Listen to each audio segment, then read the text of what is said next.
Hello guys and welcome to the Big Screen Podcast. I am with Joe, Deacon and George Poupart today, who some viewers may recognise from our Spin the Wheel podcast episode, our Doctor Who one, where we reviewed The Mind Rubber. Yes, they are back. How are you guys doing? Doing good, yeah, really great. Yeah, glad to be back. Sweet. I thought I'd have you back because you were a great guest at the time, and also the episode did really well, so I thought, yeah, why not give the audience what they want? So, let's clear it up. First of all, I am ill, so if you kind of sense that my voice is a bit off and whatever, that I'm not feeling myself, that is why. I have been eating scrambled eggs this afternoon and ice cream and yogurt to try and like soothe my throat, because apparently that's what you're meant to do. It's helped, but I still feel bad, so yeah, forgive me for that. Michael will be joining us, our regular co-host. He'll be with us in about 20 minutes, maybe a bit shorter in the edit. We'll see, or maybe he doesn't turn up at all. He is also ill. Like, I don't know if you guys know, but there's like a bug going around, especially in Bristol. It's not COVID, but it's just like a general bug. Everyone's got a cold, everyone's got snotty noses. Is that know what? I've actually got a cold. I've got a cold as well, actually, because because it's been freshers recently, and I'm just starting my second year of university, and I've been doing, because I didn't really get freshers last year, I've been able to get that kind of chance to do it this year, and I've been clubbing quite a lot, and yeah, I think I've caught quite a bad cold, so I've actually kind of been suffering the past few days as well. But yeah, not too bad. So we didn't do this on the Doctor Who podcast much, but I think we should actually have a deep dive into the guests, kind of, not sexually, but you know, just like your tastes and whatnot. Again, not sexually, but just general movie tastes. I hope not. Yeah. Right. So, what's your kind of background with films? What's the first one? What's the first experience? And what would you say your favourite film is? Yeah, well, actually, me and George are both actually, we are both filmmakers, because we kind of we met at college studying media, and where we kind of learned how to make films, and we made quite a few, and now we're at university. I'm in my second year. George has just started his first year in Brighton, Screen and Film School in Brighton, where we were just studying film, we're just making films, we're just learning the kind of craft of it.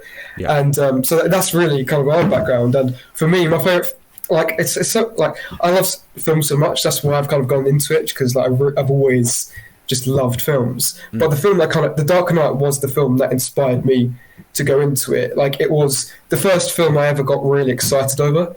And I saw it at a very kind of young age, and it just kind of like, it's just a lot. It led to so much when I saw that film. I loved it at the time. It just kind of stuck with me. It was the first film I started kind of looking into, kind of like how it was made and the context behind it, and it just that led to me kind of doing that with other films, and then I ended up getting really into it and just seeing more films and more films and more films, to the point where when I left school, I went to college and met George and found that what I liked doing was filmmaking. And then that's kind of the path I kind of decided to took, because The Dark Knight is my favourite film, because of that reason. Because of that reason, I love that film so much. And after that, I just love 2001: A Space Odyssey so much. Yes. I think it's perfection. I adore it. But yeah, those are, like, to me, the kind of best films. My favourite anyway, but I love so much of film. Yeah, and you did mention Christopher Nolan's film there, The Dark Knight, and you did mention The Space Odyssey, so I'll throw this question out here. What do you think of Interstellar? I think it's very good. I remember when I first saw it, I wasn't actually too keen, but I saw it about a year ago, and it's definitely kind of Nolan's take on Kubrick, because Kubrick is my favourite director of all time, and so I'm not kind of... So it was really interesting to see... to see it really kind of like Nolan's own version of 2001. Not quite as good in my opinion, but I do very much enjoy Interstellar. Awesome. Have that, Michael. Yeah, he's going to be listening to this recording, so have that, you knobhead. He said it was good, but then he spent the whole recording of the review of it, like, criticising it, and then gave it a 3.5. I was like, that's the most negative 3.5 I've ever seen. But yeah, I love that film. So, George, how about you? Movie preferences and stuff? Yeah, I mean, it's a very tough question, favourite film. If you'd asked me like 5 or 6 years ago, I would have said Star Wars. Either this one or Empire, I think. Yeah. But yeah, I mean, lately I haven't really got one. You know, Okay. my most favorite film. If you'd asked me today, I would say The Lighthouse is probably my favorite film. Interesting.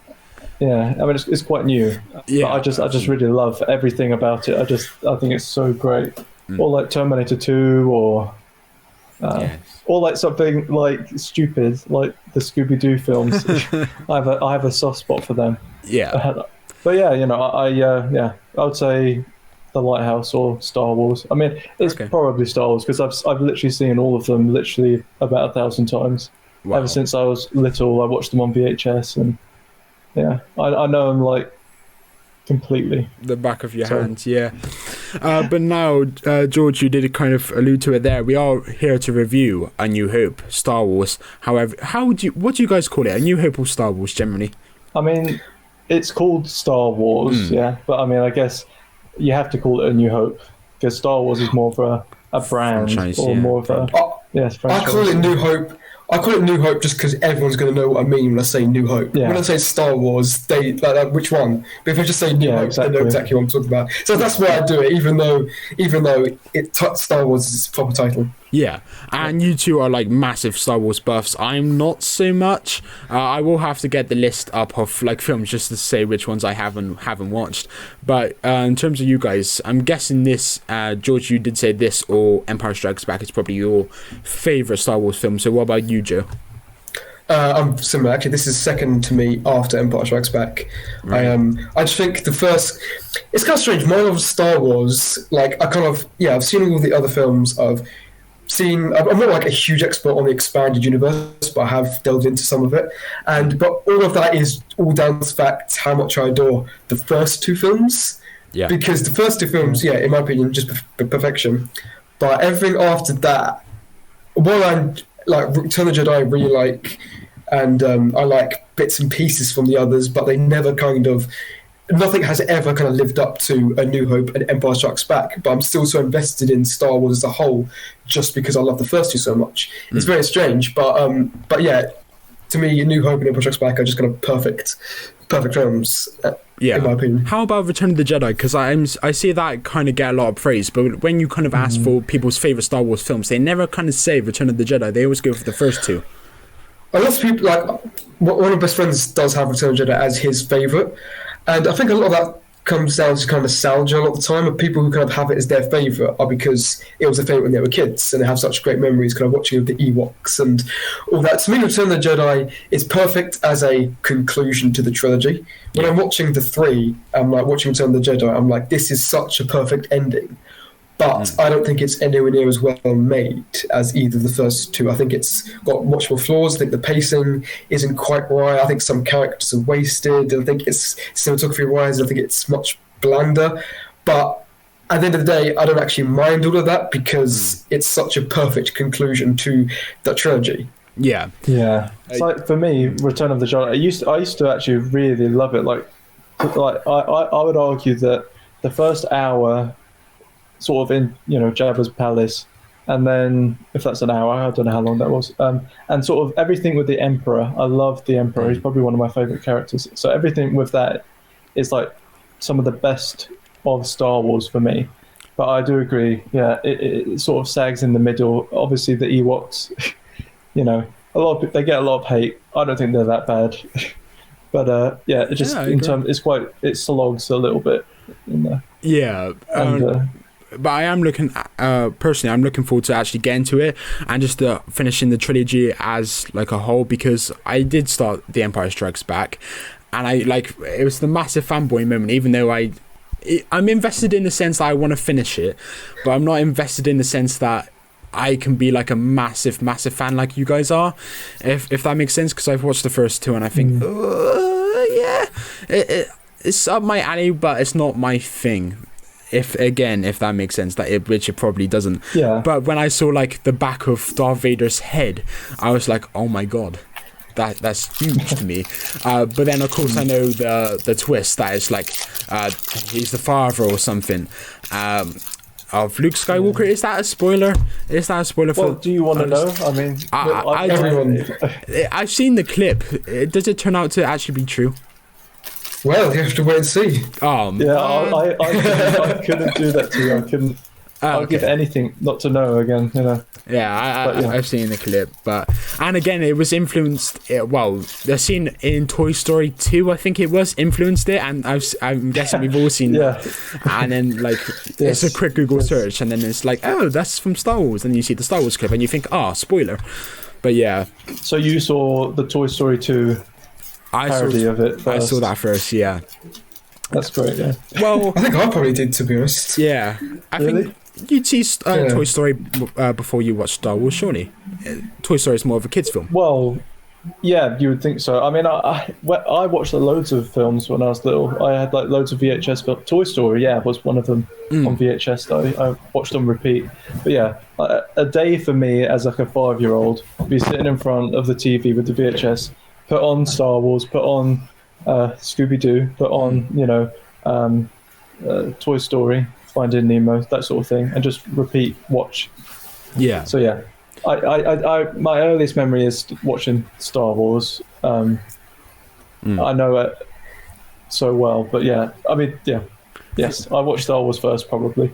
Okay. For some reason, when I asked you, like, what was your earliest memory of a film, I was just expecting you to say some really gory horror film, and I was like, no, like, these guys have probably went to the cinema when they were kids, and they're not going to watch a horror film when they're, like, 8. That would traumatize them.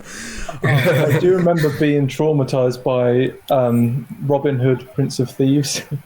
I don't know if you've ever seen that. I haven't. I know another guest would have been up there, because that's like their kind of realm. They live in Nottingham, so they'd be far more so for that conversation. But yeah, why were you traumatized by that? Oh, there's like this witch character that is really freaky, and it just messed me up. I mean, I can't blame you. But yes, A New Hope. Do you guys have a logline or just general thoughts before we do get into the proper review? Before I just quickly go grab my phone with my notes on. I think A New Hope does everything it needs to do and so much more, and I think that's why it works so well. Because with its small budget, it could easily have been really terrible. But I mean, I think what it excels at the most, and the reason why it's still going really strong, is because of the world building and sort of how strong that is. Because like, you watch the first Star Wars film and you're like, you get you understand the world completely. Like they give the time, and that's not a very quick answer, but yeah, there you go. It's true, yeah. Joe?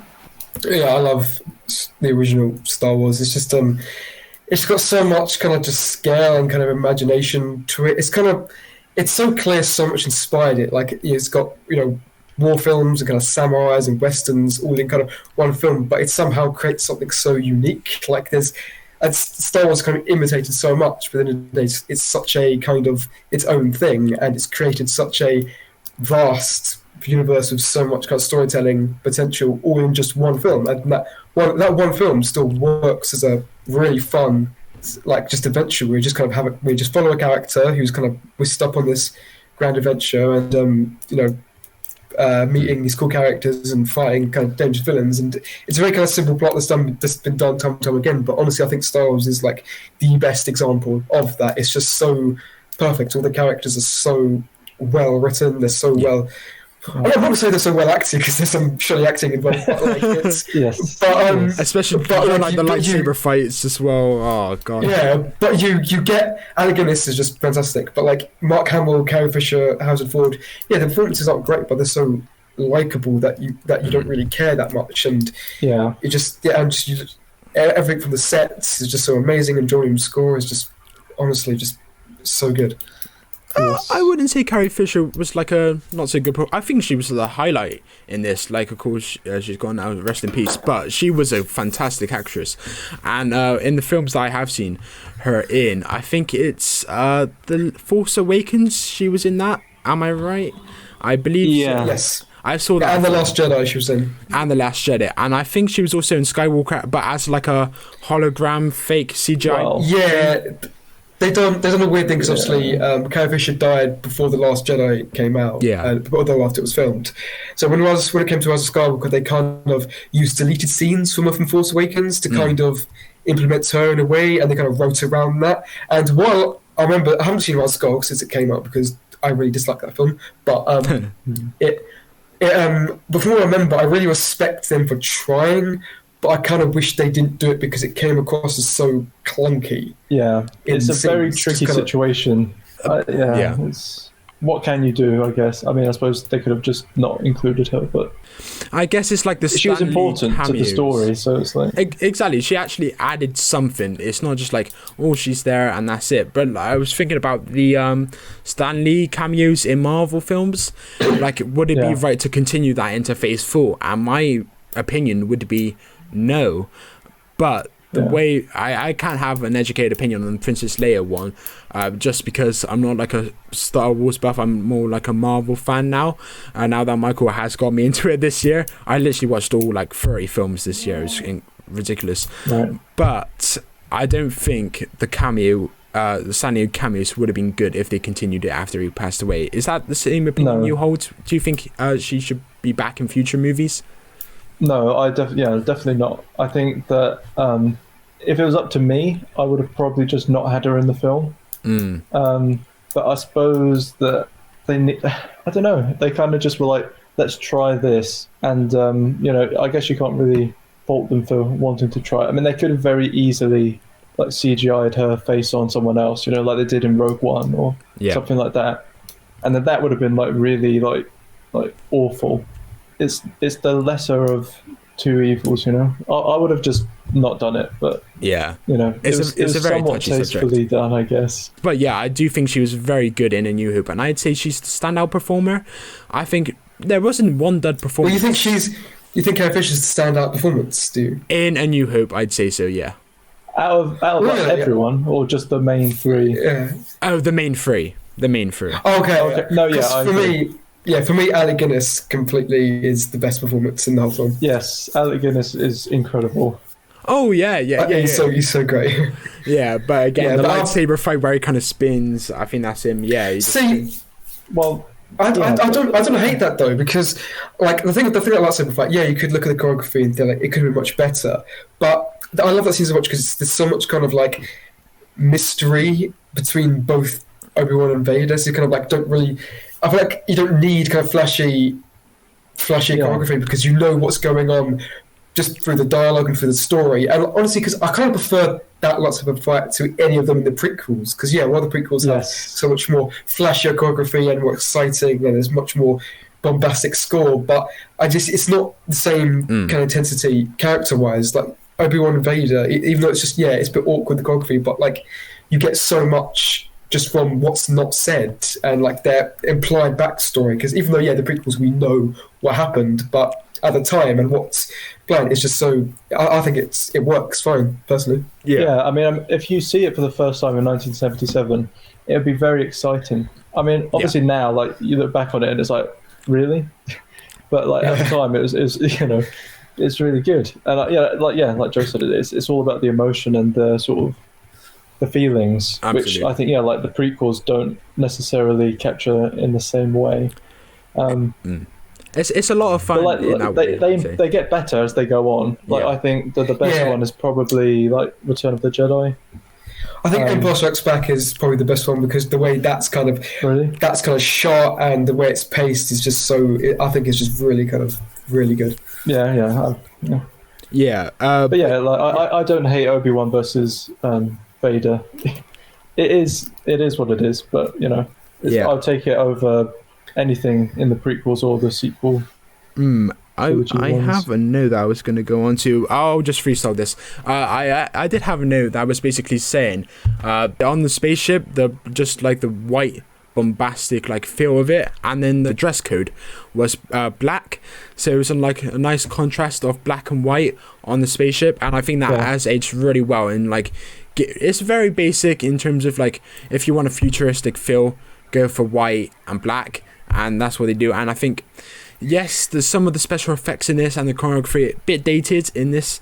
However, the spaceship I can't fault just because it is so beautiful, and I think it's directed really well. Because watching, I've seen Star Wars so many times, but when I watched it last night, what I really took away from it was the set design. Yes, because every single set looks incredible. There's so much detail. Like you were saying, you go from like the first like scene on that stark white sci-fi shit, clean, whatever. Then you go to Tatooine and everything's dirty and greasy and disgusting, and then you go on the Millennium Falcon and it looks great, and then I love how empty Tatooine is, just kind of wide, just shots of just the endless desert. It just looks so well, and the whole Mos Eisley and all that. There's so much kind of life to it. It adds character. I agree. Yeah, I agree. The whole about the set design, because obviously with it matters the location. Like it matters that Luke is on a desert rather than like a jungle.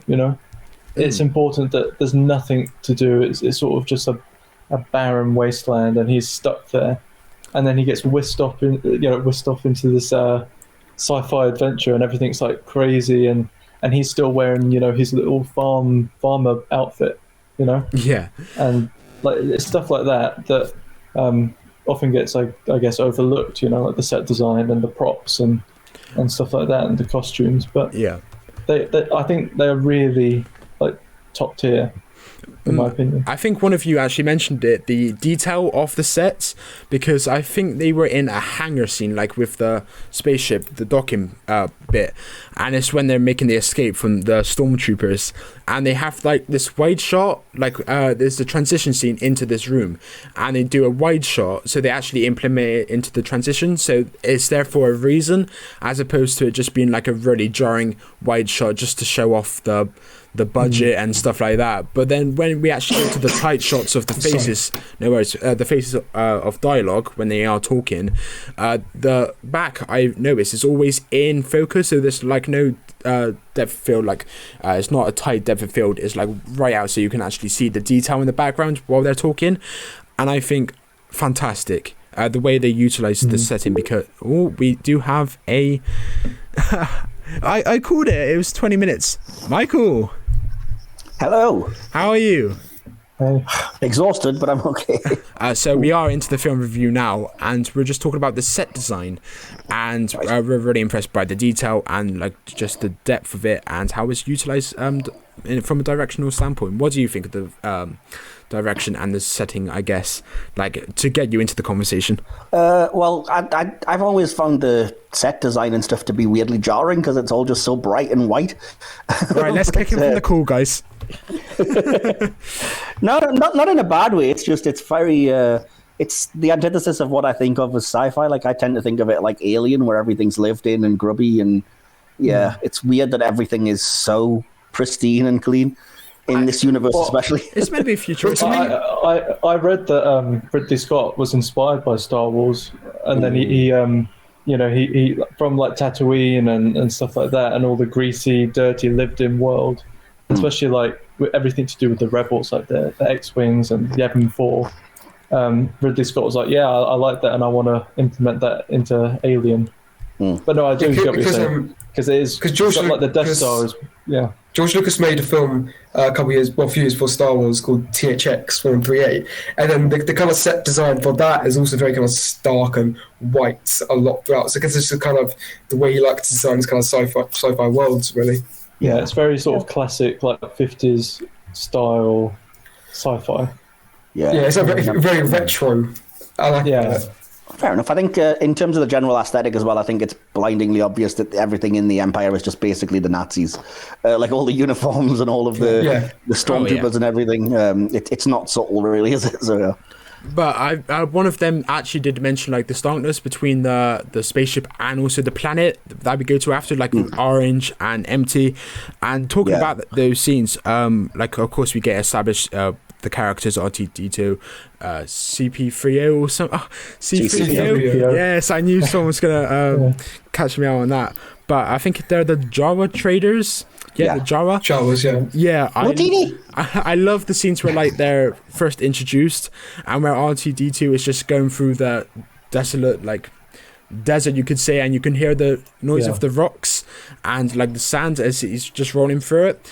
And I think like I feel like that's often considered to be the kind of that's also considered to be like the weak point of the film, the parts where just kind of C3PO and R2-D2 are just walking through the desert and there's just not much happening. A lot of people really kind of point that as the worst point of the film. I'd agree. That's what I would say. I wouldn't say it in that scene where they first introduced, but everything after is a bit padded, I'd say. A bit dragged out. Yeah, I wouldn't go so far as to say it's the worst. Like to me, there isn't really any think any bad scenes in this film, but I can understand the viewpoint of just like not what's just happening. You're just kind of watching these droids running around the desert. Not the plot's not really evolving. You could maybe cut to the chase a bit quicker. I can understand that argument. Yeah.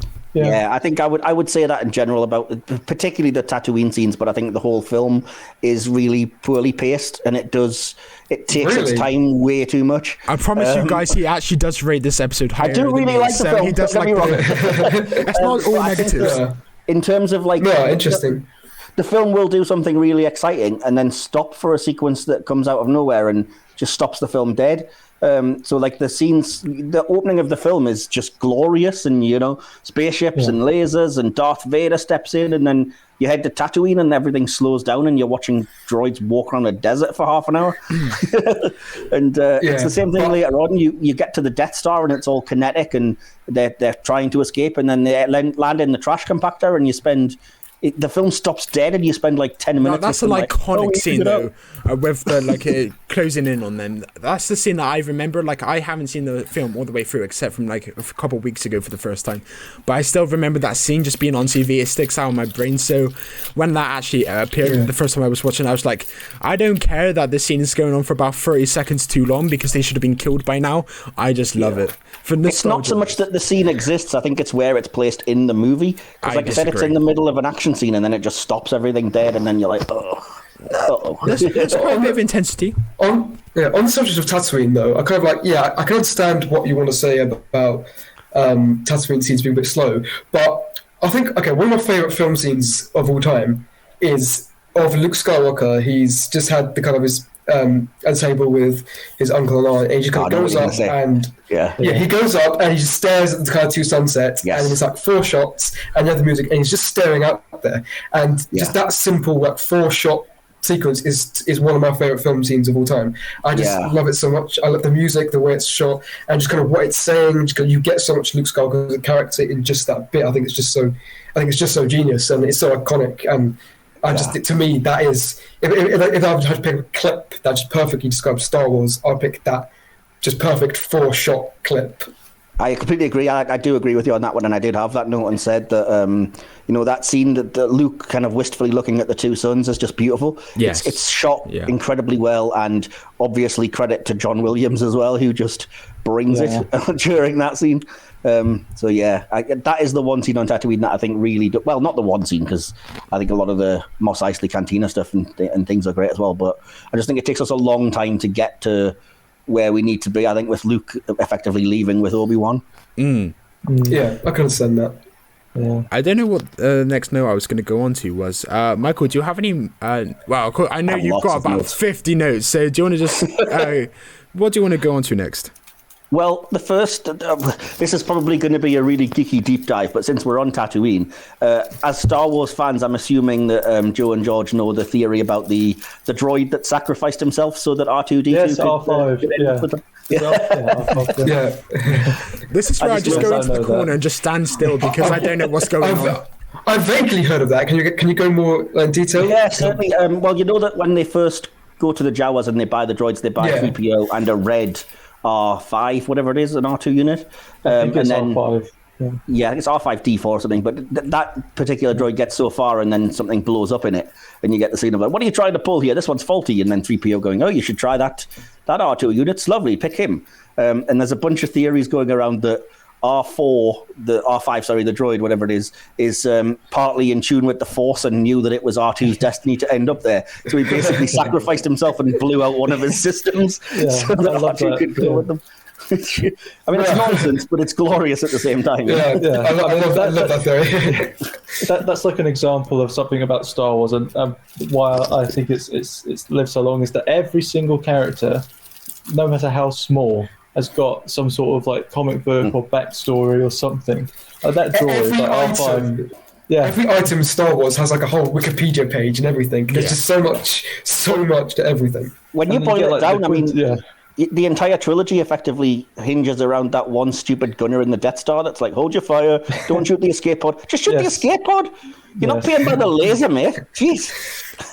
But yeah, get it done. To get back to like the actual pacing, you could say, Michael, I'm not surprised that you don't particularly like the scenes on the planet just because you weren't a fan of the Interstellar doing similar, like establishing the characters, building up like the motivations, because I noticed early on that it established the motivations of Luke's desires to get off the planet really early. So when he got the opportunity to, he was more than happy to take it, to get away from the aunt, the uncle, and it portrayed the strange relationship, which I thought was a big praise, because I'm a sucker for that. I loved how Interstellar did it with Murph, and no, I love all that. It's the scenes before that. Like I said, I don't think, and again, it's symptomatic of Lucas thinking we need to get from A to B, so let's go from A to like A1 to A2 to A3 to A4. It's like all we needed was the droids landing and then Luke finding them, and yet we have to wander around the desert with them and have them captured by Jawas and have them put in the I like that. That's what I don't like about Empire Strikes Back at the start of that film, because it's pretty much the same as this, but just a bit longer, in my opinion. Would you guys say that they are very similar films at the start? That's what I thought. I just thought I see what you mean. Yeah, maybe that's just me, but yeah, I do really like the character stuff. I think Luke is actually like the bridge between the main characters, so like the Princess Leia and Han Solo, and also C-3PO, and also R2-D2. I think the four of them are split up into two, mostly obviously the two humans and the two robots, and I think Luke is the bridge to that, because he doesn't really have a counterpart, and that's why I think makes him unique, and I do think he's a really good character, Luke. My dad's not particularly a Star Wars fan, but he always keeps saying to me why he thinks New Hope is such a bad film, and he always points to Mark Hamill's performance and Luke Skywalker's character. And I think I can. Luke is very kind of whiny in this. He's often a whiny teenager, but like it's just his character all throughout the trilogy. Like you can see where he ends up in Return of the Jedi, and like it just works so well. They starts out like this because where he's ended up. It's a character arc. Like it works completely, in my opinion. And Luke Skywalker is just likable. He has that kind of energy to him that sometimes he might sound like a whiny teenager. It still works to me. And Luke Skywalker's character changes for each film, but each one works. And it's not as drawn as like some performances are, because he's depicted the same kind of character as him is depicted in so many films, and it can be very whiny, but I don't see that at all. I do think some lines were a bit. He delivered that very one note, but most of the time I just thought it's a really good performance, in my opinion. Yeah. Speaking of the Toshi Station thing, this is completely wildly off topic, but have any of you guys seen the Robot Chicken Star Wars specials? Yeah, it's a very long time ago, but yeah. My favourite joke in there, and it's so subtle, is a reference to the line, because you know how like everyone does the line of, but Uncle Owen, I have to go to Toshi Station to pick up a couple of power converters. And there's like a very brief gag on Robot Chicken where you go to Toshi Station and it turns out to be a strip club, and it just goes like, Toshi Station presents the power converters, and it's a couple of like slutty strippers and stuff. Right. When you think about Luke's line, it's like, you need to go pick up a couple Luke. We get it now. Yeah, you've just been waiting to say that, haven't you? Because I know you're like about 50 years old, so that just sticks out in your memory. Well, I mean, you're closer to 50 than my age, so let's put it like that. That's the thing. One of the things about rewatching this is that now I can't watch this without not knowing every line of the film, but as I was saying to Will, also knowing every line of the Family Guy parody, because I've watched that so many times. They're side by side with me. So even on Tatooine, the scenes I don't like, when R2's just trundling along, I found myself just giving it the Cleveland, like, what's wrong? You ain't done nothing to antagonize nobody. A droid can't walk down the desert no more. Yeah, to kind of move this on, I think, Michael, you have seen, and I'm guessing Joe and George have as well, the special edition versions, because I know we've done in reviews of Aliens and Superman, I believe we've kind of touched on the alternative versions. So what are kind of the differences? Are there improvements? Are there downfalls? What would you say, Joe? The special editions, because No, they're not. They're not improvements. In my opinion, they're flat out not improvements. A lot. They kind of just shoehorn in these CGI kind of creations, which just look so out of place in a film from the 1970s, and they just do not improve the shots at all. If they just look so cheap, especially the added-in special effects, which are newer, look so much more dated than any of the real practical effects that they did back then, and it just kind of ruins a lot of shots. And the whole Han shot first thing is just ridiculous. I don't understand what it keeps insisting it's different, but like, I don't think there are improvements at all, to be honest. But there is one improvement. There's a part, the part where Han is running through the running after the stormtroopers, and then they go and stop. They go and stop, and then they run. Then he runs back, and they go chase him. You can see when they stop, there's a whole bunch of stormtroopers behind them. I think that was a special edition as well, because I think in the actual car they just stopped. It was, and I hate it because it's not necessary. It's Lucas going over the top again. It works better. It's supposed to be a platoon chasing him, but it's just Lucas going, let's chuck 100 of them in the hangar for no reason, and it's terrible. For me, it looks better. In the original Conjuring Players, they just stopped at a wall and they turned back. When it's kind of funnier, I think, when he's kind of chasing them, and then he just sees a whole 100 of them. To me, it's actually a much more funnier moment. So I think that's an improvement. But most of the special edition changes aren't improvements. Like the Jabba the Hutt scene, I think is just completely ridiculous and does not need to be there. Yeah. No, I've to answer your question, I've seen 4 versions of this film, and the version that I watched for the purposes of this review was the original theatrical release, because I'm lucky enough to have it on DVD. So I watched the one without any of the friggin' special edition enhancements and stuff, because screw that shit. But I mean, I can tell you what the differences were, but they're not great. So, which version would you say are better, the original or the special edition? The theatrical editions are better in almost every way. Yeah, 100%. Like Return of the Jedi, I think, is the worst for this. There's so much, even just terrible decisions made in special editions, which we won't go into because it's about new Return of the Jedi. But like, there's so much kind of really bad stuff in that film. But A New Hope, it isn't much better.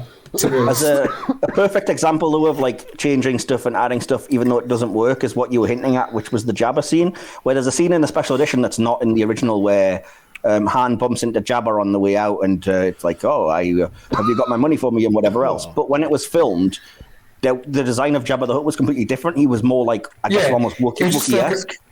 Was he was a man when they filmed it? Yeah, just like a Scottish man, wasn't it? They filmed a dude in like a brown fur coat, where they were potentially going to like map in, like I said, something that looked maybe like Chewie or whatever. But obviously that wasn't a big slug thing. So there's the scene when Han walks all the way around him, where it's just an acting choice. He's walking around like, even I get bored or whatever. And it's so awkwardly cut together. Yeah. Because he did that, they had to have it in the special edition. But because Jabba is a great big slug, they realised that he would have to have stood on his tail. And yet that didn't happen, so the whole thing just looks really weird, because you've got the plate shot of Han lifting up slightly and the Jabba CGI reacting like, and it's like, just leave the scene out, we don't need it. Yeah, I mean, that is. I'm going to go cough my guts up. Michael, please carry this. I've got to go to the toilet, I'm sorry. Apologies. But so... That's perhaps the most jarring one for me. Like, I don't mind the stuff where they're adding banthas and bits and pieces on Mos Eisley, even though I don't think it's strictly necessary, but either way. So I think universal agreement would be, I think, that the theatricals didn't need to be messed with. And it's annoying that they're very hard to get to. I mean, to watch, because on Disney Plus or on Blu-ray or anything like that, it's all special edition. And yeah, I mean, if you don't have like you said, the DVD, or like I have the old VHSs, and if I wanted to watch it on like HD, I can't. It's worse because they change it every time as well, because he's never done changing it. So there was the 97 special edition, then there was more changes for the Blu-ray, and now they've added random bits for the Disney Plus release, and it's like, just leave it alone. Yeah, I watched it on Disney Plus. Yeah, and I swear there were some new things that I've never seen before. There's a couple of minor things, but the big one is what Joe was hinting at, which is randomly Greedo saying McClunky before he gets shot. Before he gets shot. What the hell was that? It's such an awkward. It's so awkward.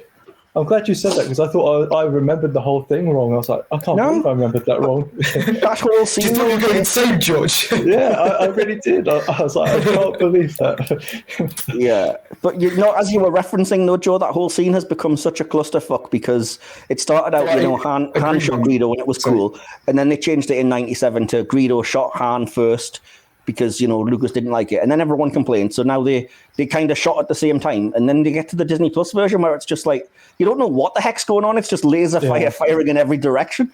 It's so dumb over a small. Yeah, I just don't understand. I don't understand why George Lucas insists that it's Greedo shot first. Like, you think it's more in character for Han to wait for Greedo to shoot first, but I don't think it is at all. No, I mean the thing is, he wants Greedo to shoot first because he wants Han to be because Star Wars is for kids, right? He said that himself, and I guess he probably is like, if Greedo shoots first, then Han's still a good guy. But I like the idea of Han just being a sleazy guy. It's like, I'm going to talk while I get my gun out and shoot you. Yeah. Even kids would have grown up with that kind of cowboy character, though. Yeah. Because again, Han has an arc throughout the film. Like I was saying, look, like it's okay for him to start out being like, I'm not sure we can trust this guy. He's a bit, he doesn't play by the rules fully because it seems like he doesn't really fully care about everyone. But by the end, he comes and helps Luke save the day. He, just like every other character in the film, has a character arc. So it's okay for him to start out the film not quite on the right foot, and it's so much more cool to see Han shoot him and not really care. Yeah. So I don't understand George Lucas's insistence. Exactly. I would argue it's justified anyway because it's not like he's not being threatened at the time. I mean, whether Greedo shoots or not, he specifically says, I've been looking forward to this for a long time. He's clearly referring to shooting him. It's so redundant. But anyway, that's a lot of time on something. Yeah, but it's worth mentioning, though, because it's such an odd decision of why would you mess with something that just didn't need to be messed with? It's like Star Wars is a blood film for a reason, and these characters are so blood for a reason. I don't know why people feel the need to kind of just George Lucas feels the need to just keep changing things and adding new stuff which doesn't improve it at all. There's some things that are an improvement, which would be like if he'd leave it alone and just done things that happen every time you remaster. So there's things like you can see the reflection of the windows in certain ship scenes, and especially on Hoth. The windows don't quite match up, and if you fix that or whatever, fair enough. You've got technology now where you can make it clear that you're not on a you're not at a studio or whatever, which you couldn't do before. That's a fix that's fair enough. But then, like you said, with chucking in deleted scenes that have no place and stupidly deciding to make a character shoot first that didn't, and just daft little decisions like that. But even the story change, it's ridiculous. Yeah, exactly. But even the Wampa, I mean, they couldn't do the Wampa in Empire Strikes Back, so they just had a puppet hand. So naturally, when you can do it, I think it improves it. That fair enough, you get a shot where you can see what it actually is. All right. I actually do think Empire, Special Editions, I do think is actually the only one where a lot of it does improve. Like we were saying about Bespin, you can see a lot of the outside world, and it feels so much more like another planet, and not just this film set, like it might have been in the original. And also, saying about the Wampa, I think it's more effective seeing the whole really impressive kind of design. And but Empire, I feel like is benefited by Special Editions, but New Hope and Return of the Jedi really. I agree. Yeah, what do you think about the Emperor in Empire Strikes Back? Because it was originally like a puppet or whatever it was. It was and then they changed it. Again, Ian McDermott. Yeah, I feel like that's another improvement as well, because that original one was not. It's not the same person. It doesn't look anything like him. So, it was Clive Revel originally, but now it's Ian McDermott, which I guess I can make peace with it. You're linking it to the other films, but yeah. If you watch Empire and then you're like, oh, what's that? That's a weird looking thing, and then you see the Emperor, you're like, oh, are they the same person? I'm not sure, and it's a bit of confusion. So I get why they did it. Having said that, I don't think we needed Hayden Christensen's Force Ghost at the end of Jedi, though. Oh yeah, But yeah, that's wildly off topic. But I'll carry us on anyway, because I seem to have taken the reins. I think Will's vomiting. What are you saying, sorry? It's so strange with Star Wars. Me and George, we've often said this, haven't we? But just it's so clear no one hates Star Wars more than Star Wars fans. It's just we love Star Wars so much, but we're sitting here just kind of complaining about the whole special editions and all that. And then me and George have often complained about the prequels and the sequels as well. It's just kind of like, it's just like Star Wars is such a kind of toxic kind of fan base where like a lot of, even though we all love Star Wars so much, we all seem to get annoyed by it at the same time. I feel like we seem to get annoyed by it more than we get sort of pleased by it. It's very strange. Well, we'll try and bring it back to a more positive thing because we're basically on there. So I think it's worth pointing out that one of the scenes that I do love and I think is rightfully iconic is the Mos Eisley Cantina. Just the design and everything, the Cantina band music. It's just glorious, isn't it? Really, it's all the random weird, the aliens that look like a werewolf or a hammerhead shark or whatever. Bat thing, yeah, exactly. So many really cool kind of character designs. Yeah, and it's related to what you were saying before, like even the smallest character, because any one of these like random weird aliens at the bar probably has like a comic book story or a spin-off or something dealing with them, you know? Definitely. So that's good world building for me, as opposed to sticking in unnecessary scenes that were cut for a reason or whatever. But yeah, I just like the whole cantina, the whole John Williams score in that part. Yeah, we all know that part, that music. It's so great. And that's just that John Williams had the whole film. He just elevates the film so much. I mean, the film is pretty good on its own, but like it's elevated by John Williams' music. Like the film is nothing without that music. Yeah, I would argue that half of the success of Star Wars should be given to John Williams and his soundtrack because like I said, Elevate is not even he makes it, you know. Yeah, like every single track is just great, and there's never a dull moment, I don't think. And like at the end and everything, and he just never misses a beat, and it's just. I think there's a lot of things. I give credit, definitely, as you were saying, at least 50% to the music, but also for all that Lucas wants to change it and thinks it doesn't look good. I think the like outer space and the spaceship shots and things are gorgeous. Like there's nothing wrong with them. They're brilliant. Yeah. So anytime you see like a planet or a Falcon or an X-wing or whatever, it's great, you know. Like I think one of my favorite shots is the very first shot. You know, with it's iconic, isn't it? Yeah. It's so. I love it. It's so great. Yeah, and it's perfect visual storytelling as well. Yeah, it's perfect visual storytelling. You just see the kind of tiny little in one shot. Tiny little ship just passing by and lasers flying by, and this huge ship over the camera, and then you get completely the whole story just in that one shot of like, tiny little weak rebellion, massive empire's got a whole hold on everything. It's just like it's so just perfectly done in that one shot. There's just so much really clever visual storytelling because people always argue that like George Lucas isn't a particularly like good director and how Star Wars was saved in the edit and how it was a bad script and the studio didn't believe in it and stuff like John Williams and the editors and the visual effects team, they're the ones who made it good. I can understand the argument, but it's so clear throughout the film that George Lucas is a good, or definitely was in the 70s, a good director because I think some shots like that. He's a good visual storyteller. Really clever.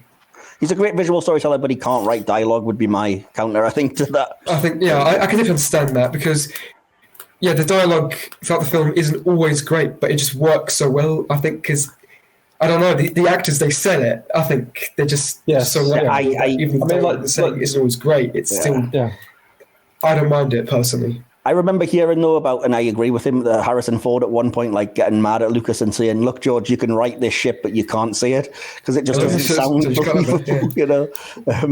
I think Star Wars is just a really just kind of fun, just pulp. Yeah. Oh, no, it's based on a lot of pulps, sources like the Flash Gordon or Buck Rogers serials and stuff. So, as I say, on a geek level, talking about the ship designs, I don't know if you guys know that the Rebel blockade runner at the start of the film is so detailed because it was the original design for the Millennium Falcon. But they realized it didn't look it didn't look heroic and cool enough. So they chucked it at the start of the film as the ship escaping the Imperial Star Destroyer. But that's why it's, for a ship that appears for like a few seconds, it's massively complicated and like really intricate because that's why. But talking about the Falcon, because this is like point in the film when they kind of see it and they criticize you, it looks rubbish or whatever. The design of the Falcon that they came up with came about because when they were out to lunch one day, somebody bit into a hamburger and then left it on a plate to go take a call. And it was the bitten into hamburger that George Lucas, the production designer, was like, that'll do for the ship, just flat circle with a bit cut out. There we go. So I think that's interesting. Yeah, I mean, it works. I mean, it's supposed to look sort of like a, what does he say, like a hunk of junk or whatever. I've never thought that much personally, but yeah, it does give you that great moment when Leah says, like, when she finds it later on, not to jump ahead, but goes like, "You came in that thing. You're braver than I thought." Yeah. It's a great little Mickey take line, you know. Yeah. Yeah, I'm back. We've had some connection issues, but while Mark is just trying to get back into the call, I guess I'll just continue this if you guys don't mind. As I touched on earlier, the scene that stuck out for me most is the scene where they're in the bin conveyor, well, however you want to describe it, and the walls are closing in on them. And what I know is like there's cutaways to C-3PO, who's trying to save them. Shut all the turn off all the detention blocks or whatever he says. Yeah. And then we cut back to the bin sequence, and suddenly the walls are just a bit wider, or just the same width as they were before. So we're meant to see them going closer and closer, and when the shot dwells on those scenes, they do close in, but then there's a cutaway. Right, yeah. And then because there's exposition and build-up that's got to go on, they've got to extend it and just extend the scene out. So the only way to do that is like widen the walls again. And I understand why they had to do it because of the pacing and what they want the script to, the screenplay to have, I suppose. But surely there's someone in the production who's just got to say, this won't look good. I do like the scene. I think it's iconic. It's a very popular scene. But I think it's just because it feels retro, maybe. I think it's quite tense. Yeah. I've never really noticed that. I really like that scene. Yeah. Oh man, an overweight glob of grease, how C-3PO describes R2-D2 is exactly how I feel right now. And is exactly what I want you guys to describe me as from here on in. What's everyone's opinions on like C-3PO? Because a lot of people don't like C-3PO, but I love C-3PO so much. I think he's genuinely probably one of my favorite characters. Yeah, I like him too because he's the exact opposite from R2-D2, because R2-D2 is like a rogue robot, whereas C-3PO is more like an informed and intelligent being to kind of counteract that. And I think it's in Empire Strikes. No, it's in this film, of course. It's in this film when they're doing the hyperspace jump? Light speed, hyperspace, or hyperdrive, something. Yeah. And C-3PO is trying to tell Han Solo about like this fire or something, or the engine is bust, or whatever. And Han Solo is having none of it. He doesn't care. And I really like that chemistry, and I think, yes, I can understand why that can get annoying for some people because it's annoying the main protagonist, you could say. Yeah, is Han Solo really a protagonist? That's up for interpretation. But he's very informed. He's like a geek. Or a nerd, you could say. Actually, I think the nerd will make more sense, but it's the complete contrast to R2-D2, and I really like the character.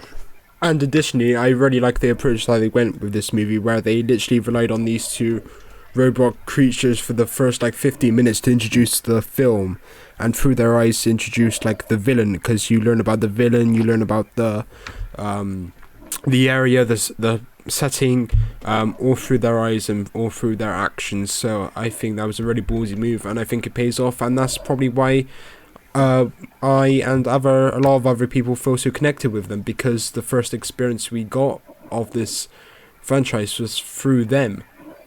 Two robot droids from space is your opening to this insane film.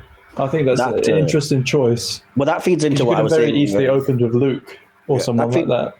That's what I was saying earlier, though, is that if you've seen the film The Hidden Fortress, that does exactly the same thing, and it's just Lucas ripping it off, because it opens with two peasant characters that aren't connected to like the main story of the like samurai battles and stuff, and you follow them throughout, and that does the same thing. So I think that's exactly what, like, Lucas had obviously seen that and been like, oh, let's start with these two random droid characters and follow them on this adventure. But in terms of C-3PO, I think I really like the design, because it's ripped off from somewhere. It's one of my favorite old sci-fi movies, a movie called Metropolis, and it's based on a character called False Maria, which I just really love that cool design. I don't really mind the whole sort of prissy British butler kind of thing, because I guess it makes sense in context with the things.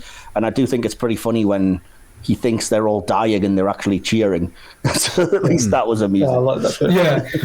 I love C-3PO. Like, I really love C-3PO and R2-D2. That's good. C-3PO, I think it's just great kind of comedic relief to the whole thing. Like, as you're saying about that part where he thinks they're kind of dying and they're just celebrating. There's just tons of like funny kind of things with C-3PO, and yeah, their designs just so iconic. Everyone knows those. So Michael, before you did come back, I was asking the other guys, what's like the scenes that stand out to you? So what would you say are the iconic scenes that you really love in this film? Well, most of the things that are my favourite personally, I think, come in the second half of the film, which is probably handy. I agree. I jumped in halfway through. But not to say that there aren't great, but I think Joel was hitting on it earlier. I think the fact that a lot of people remember that opening shot as being so iconic in the moment they kind of fell in love with the film or with cinema in general. I think it's probably one of the best opening shots in cinema. The first sort of 5 minutes or something, I think, on that ship are great.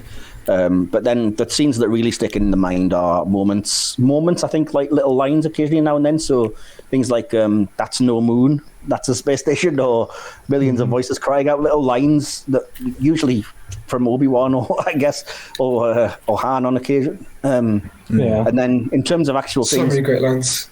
Oh, completely, yeah. And you can see why they've become iconic and why how it all kind of fits into that narrative really well.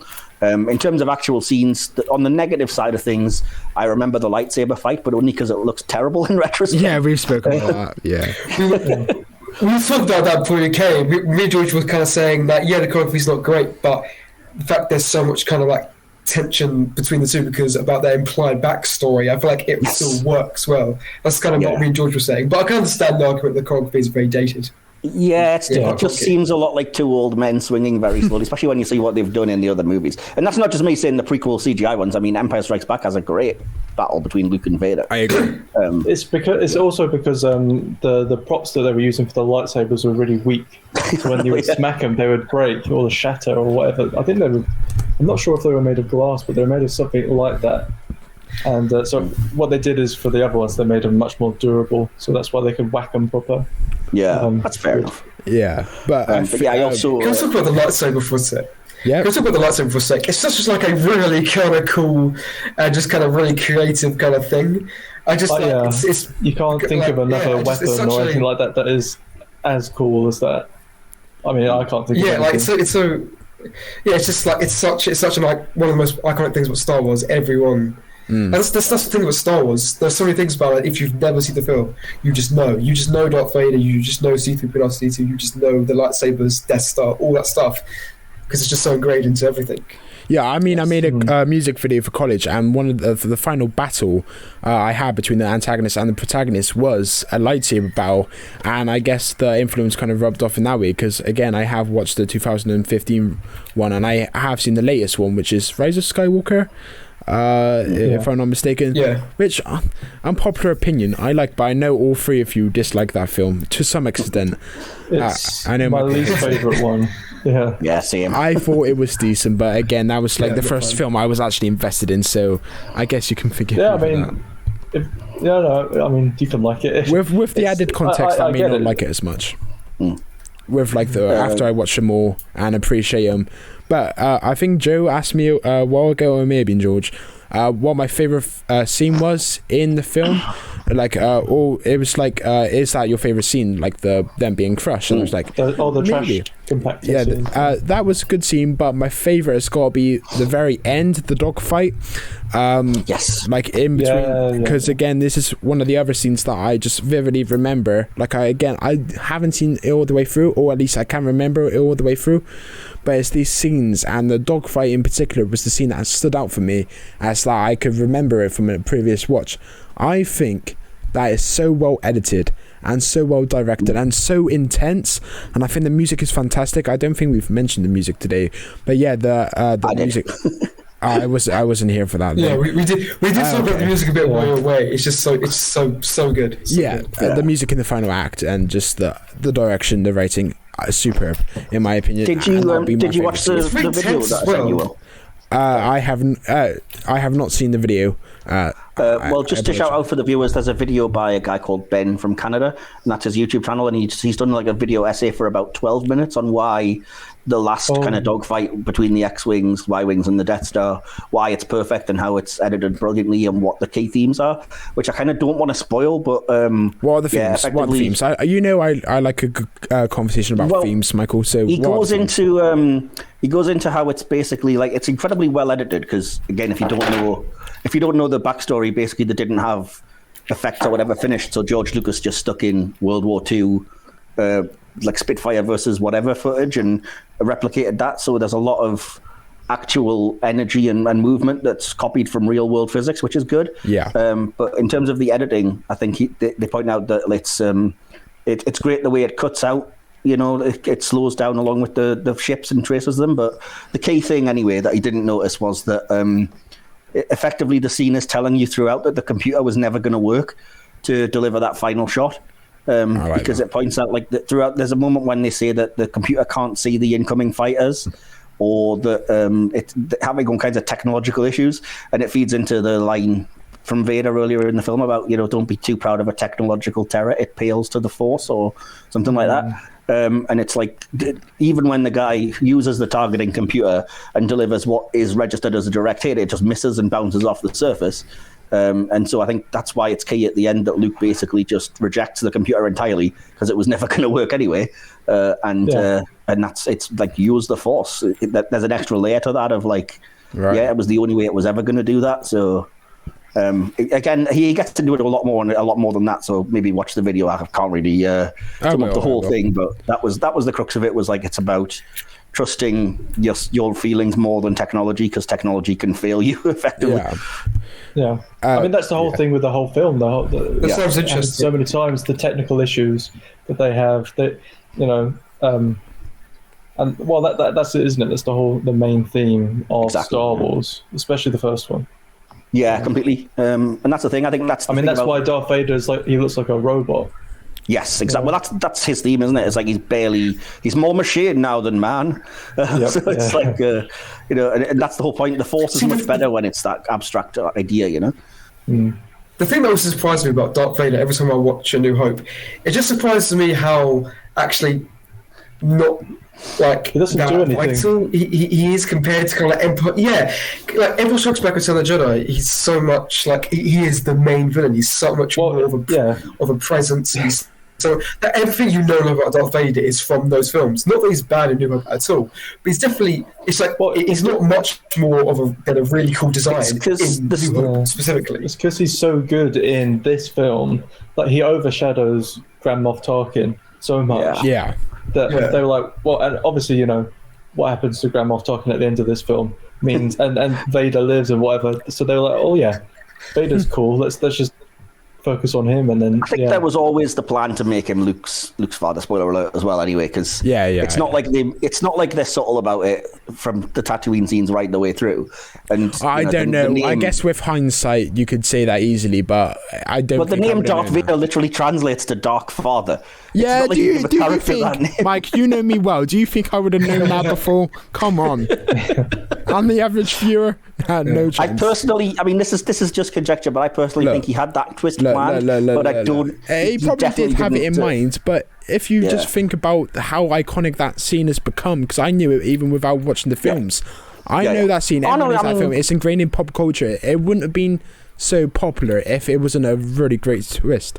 So my point is that's why he's kind of kept alive and stuff, is that Lucas obviously had plans for that character. Sure. But is that a fact, by the way? Like, is that like a fact? So I always thought that it was like a last minute decision. No, I think he wrote out like a massive, like, thousands and thousands of page manuscript, and I think it did have that Darth Vader was Luke's father, but the Luke and Leia thing, as you can probably tell, is just a last minute throw something against the wall. Yeah, that is definitely last minute. Because you watch this film, and it's because otherwise this film's just very incestuous. Yeah, Luke is like, oh, look at Leia, she's beautiful. Yes, kiss the look and all that. Kiss, Well, with the case with, I think, the Luke and Leia twist in Return of the Jedi, I think that was due to the fact because Empire had this huge shocking twist that you never expected. So I feel like he just kind of wanted to up himself by just being like, but it doesn't work anywhere near as well. He'd written into a corner as well because everybody just wanted Han and Leia to get together. So it's like, at that point, what do you do, you know? Yeah. But because I do love, that's worth pointing out, I do love their kind of screwball comedy banter in the film Han and Leia. And I don't know if I love her or hate her or want to kill her or whatever. And it's clearly like that old-fashioned flirtatious. It's old-fashioned. Oh, God, he's gone again. Yeah, such great chemistry between all the actors in my film. Yeah, you could tell that they were having fun. Such great chemistry between everyone, honestly. Sorry about that. Yeah, no worries. I just dropped you out so the audience wouldn't have to listen to that. But sorry, but I muted in the end. I'm sorry. No worries. So time is advancing. So the next section we always go into is the audience interaction section, where, as Will had said, basically I put out a tweet on social media and ask what people's opinions and thoughts are about the film. Completely free of bias. It's just what they think about it. And I did get a few responses on Twitter, which I'll read first, and then we'll go into potentially some letterboxd reviews and see if any of our friends, I think there's a lot of them, have reviewed it. But and then we'll take it from there for our own conclusions. So basically I put out a tweet just saying, you know, what are your thoughts on the first or possibly fourth Star Wars movie? You know, any opinions valued? And the first reply that I got was from @MikeJLord, who just says the original and the best. Okay. @Optimum Surf replies, Star Wars changed everything. Ramon Urquiza says the beginning of one great saga. Night Star Fury says, I enjoyed it, especially in terms of the lived-in aesthetic of the Millennium Falcon. Not only that, I liked how the pursuit of the Rebel blockade runner in the opening minutes of Star Wars was paid homage in the opening minutes of Star Trek Voyager nearly 2 decades later. Finally, an in-depth comment as opposed to just 3 words. I know, right? Speaking of which, this is a 2-tweet comment, so bear with. Christ. @Schemarad says, I was a Star Wars fanatic growing up. I was the right age to see Empire as a double bill, then Jedi with school friends. I think Star Wars is so huge and groundbreaking that it's hard to judge honestly.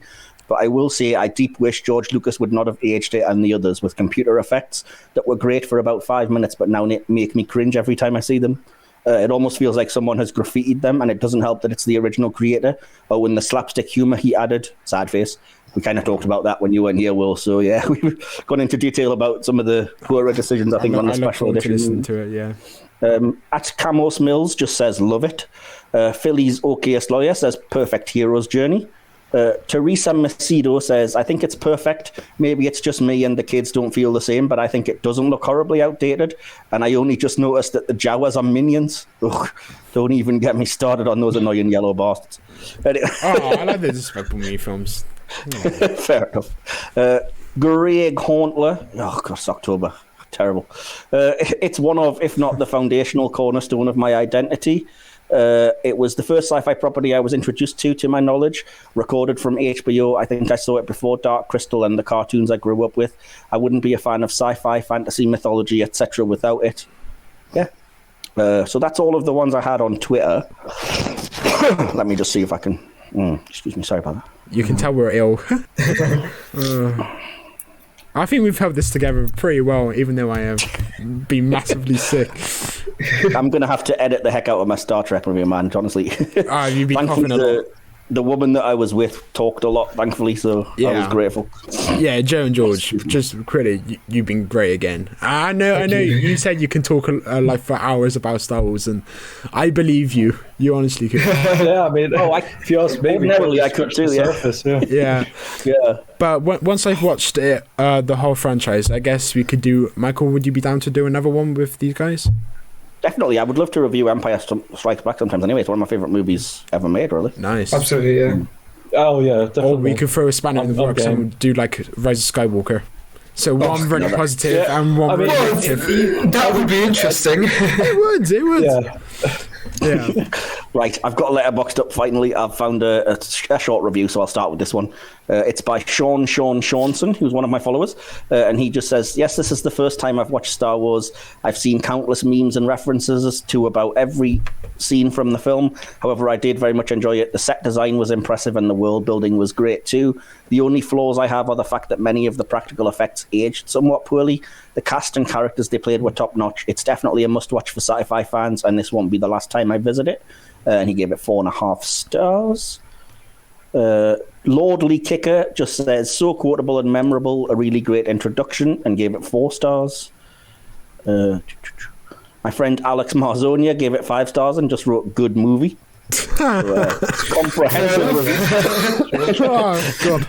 My friend Abby Friel feeds into something we were saying earlier. She gives it 5 stars and says, my favourite character is R5D4 sacrificing himself for the greater good of the galaxy. We love to see it. He would be missed.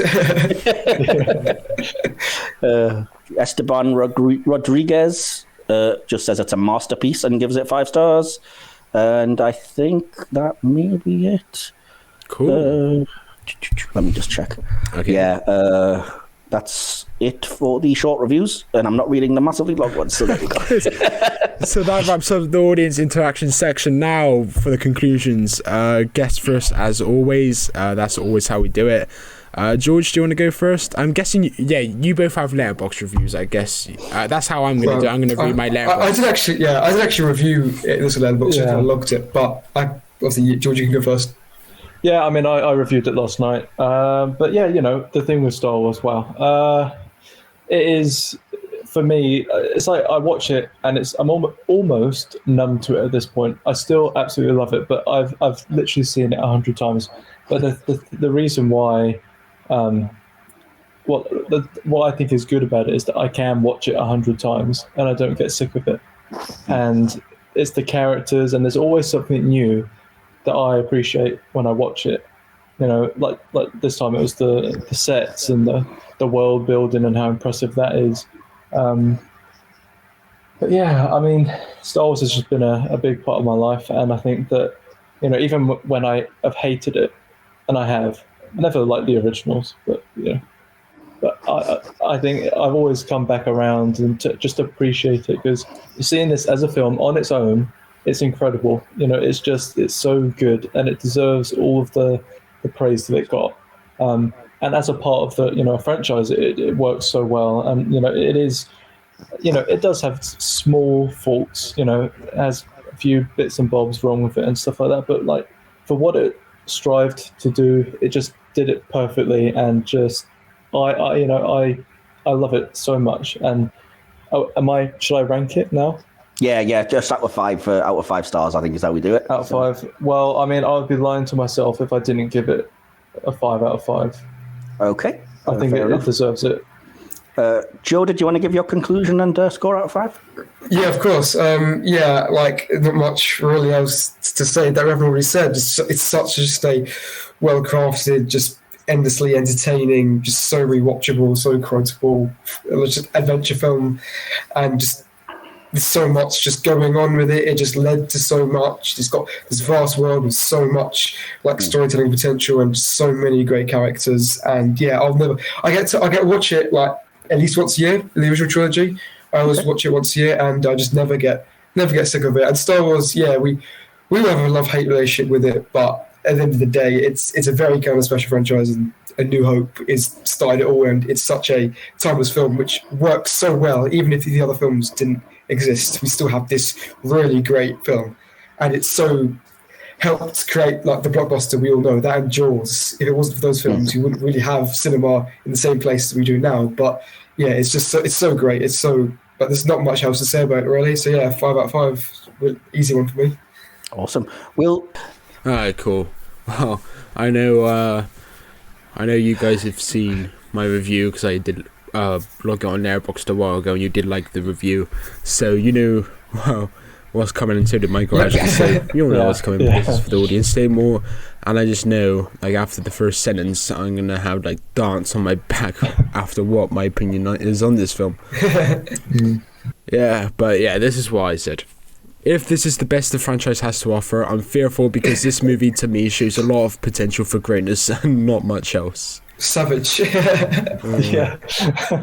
The character introductions are neat, and the characters themselves are unforgettable and rightfully iconic. The plot itself is fine, as are the performances, though the standout for me is Carrie Fisher, rest in peace. The direction is a big plus, with all the scenery utilised beautifully, and most scenes after the introduction to the Death Star are worthwhile. Execution-wise, a lot is to be desired. The choreography is poor, the CGI is often terrible, and this film establishes that every single stormtrooper has terrible aim. Yeah. Looking forward to probably sinking my teeth into this franchise. A good start overall, and my rating was a 3.5 out of 5. I forgot to tell you what my favourite joke in this film is, by the way, because you've reminded me, talking about how stormtroopers can't hit anything for shit, and yet there's a point earlier in the film when Obi-Wan goes to Owen and Baruto and says, "Oh, this was definitely the Empire. Only Imperial stormtroopers are so precise." Really? Yeah, that's a hilarious line. Hilarious, because they're not. But okay. See, they're shown to be quite effective in the opening scene with them mowing down the rebellion, but it's funny when the plot requires them to miss, they miss really badly. Yeah, they bang their heads on the top of doors and everything. That's funny. Actually, that's not a special edition change where when he hits. Yeah, he added the extra plug. Yeah. I think that's humorous in my opinion. I think that's funny. Oh, it's not necessary. Anyway, Michael, do your review. Conclusion. Your review. My conclusion was it's an iconic and important movie that borders on excellence, but it's not the greatest thing ever made that most people hype it to be. It's highly derivative, poorly paced, especially in the first half, and the lightsaber fight is fairly atrocious. But equally, it has some of the most iconic dialogue, designs, effects, and world building in cinema history.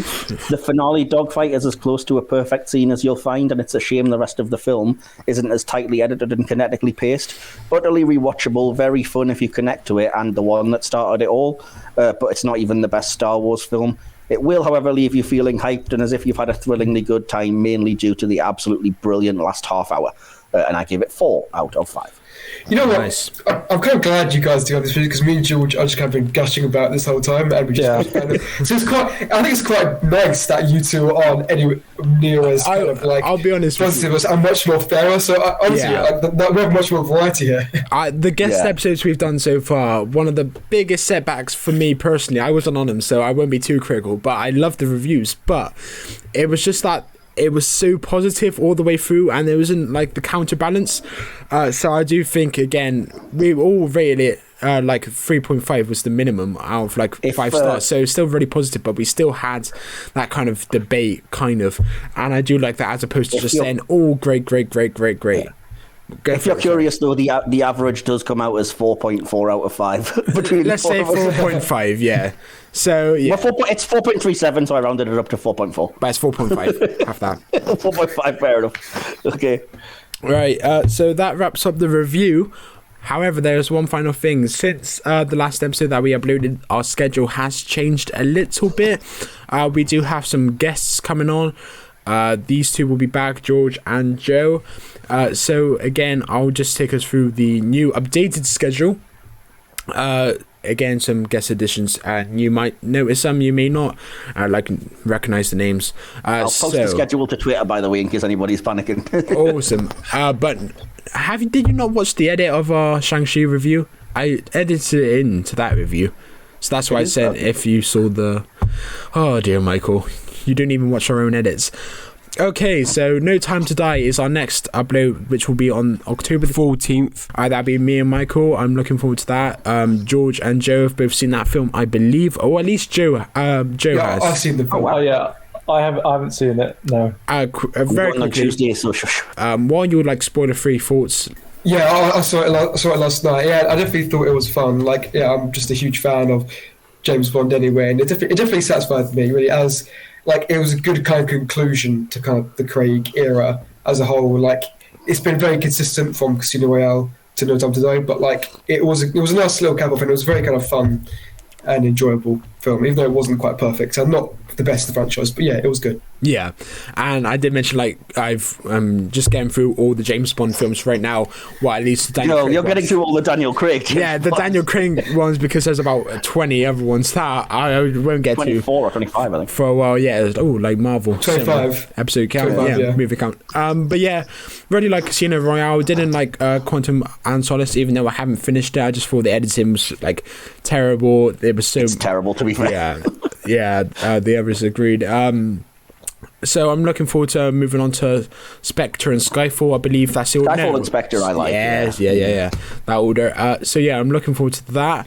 Then after that upload, we've got the Halloween special where we're reviewing a load of Halloween films, and we'll be joined by Dominic J. Martin, the Purple Doctor himself, for that one. And then after that, we have June with George and Joe. unconfirmed on whether George may be able to see it by then. The spice will flow in that review. But Joe will be. I'm sure we'll be able to see it as opening weekend. But yeah. Yeah, so that'll be uploaded on the 4th of November. I'm looking forward to that. Michael won't be here with us for that one because he hates your guts and hopes for your demise. That's not true at all. Thank you. I understand it, don't worry. No, it's just because of the director said some mean things about Marvel and that it touched a bone. It was purely because of my schedule. It's not no other sinister reason than that. Sure. But yeah, the reviews for that is exceptionally good. Like, everyone's saying 4, 4.5, 5 stars. So I'm looking forward to it. Then I can't wait for that. Yeah, it looks like a great film. Then we got Star Wars. I'll quickly run through this now. Star Wars, which is the crossover between Michael's Star Trek podcast. Star Trek 2009, not Star Wars. Did I say Wars? Okay, I thought I said Star Wars. Careful.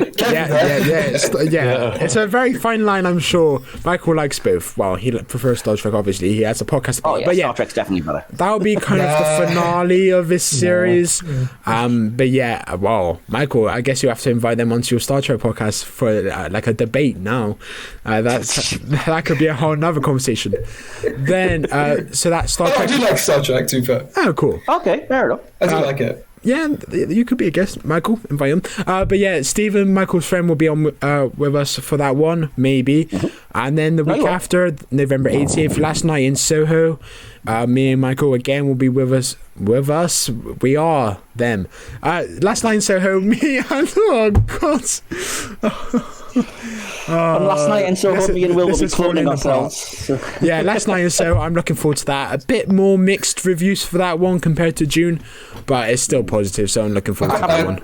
I'm very excited for Last Night in Soho as well, because Edgar Wright is one of my favourite directors. I was just going to say, I don't think Edgar Wright's missed, personally. I love every one of his films. Yeah. So. Yeah, and then it's Eternals with Will, Michael, and James, who is a work colleague of mine who's really into MCU, and it'll be really interesting to see how Michael and James bounce off each other, because from the sounds of it, they both know a lot. So I know Michael may get a bit territorial, but we'll see. And then the week after, Shazam with the MCU Corner to Corner podcast. Will isn't on that one, I should say, but it will be me and the MCU C2C boys. Because I hate their guts and I hope for their demise. I know, you weren't on the last one with them either. Yeah, I know. It's a bad look, but I do like their Marvel podcast. I was getting into it recently. But then, the penultimate episode of the series, The Princess Bride with Will, Michael, and Andy, and Phil. The We Pay For Your Floor podcast. I have never seen that film, so that'll be a new experience for me. And the same with our Christmas special. December 23rd is a review of Die Hard. It'll be me and Michael again. Welcome to the Christmas parties, pal. See, that's the perfect time to have a review of Die Hard, because it is, in fact, a Christmas film. Yes. We'll get into that debate, I'm sure. But yeah, these two are joining us again. Joe and George, it's been a pleasure. Yes, thank you. Really thanks for having us. Yeah, it's nice to meet you guys. If we do another deep dive, I've got way more notes on this, and I can definitely do more notes on Empire and Jedi or whatever. So. Of course, yeah. Cool. Yeah, he dropped out of the Mind Rubber review again because he just hates you. Yeah, I get that. That was it. And it's because you hate us. That's why. Yeah, that is the reason. That is the only reason ever. But yeah, until next time, guys. See you in a bit. Peace. Bye. See ya.